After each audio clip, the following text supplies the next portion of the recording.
Diqqat, Manchester City Husanovni rad etdi va bu mavsumda Husanov sovrinsiz qoldi. Abduqodir Husanov haqida tezkor xabarlar biz boshladik. Manchester City 2024 va 25-yilgi mavsumda sovrin yutish uchun so'nggi imkoniyatini qo'ldan boy berdi, deb xabar berdi Sport.uz.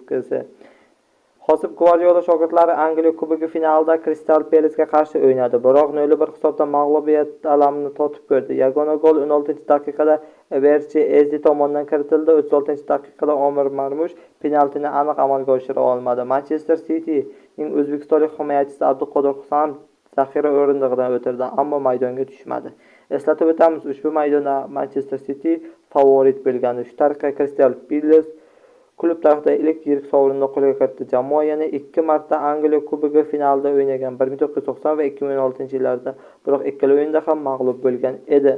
Shu bilan yangiliklarimiz o'sib qo'ysa, kanalimizga yangi bo'lsangiz obuna bo'ling va videolarimizni like bosing, izohlarda o'z fikrlaringizni qoldiring.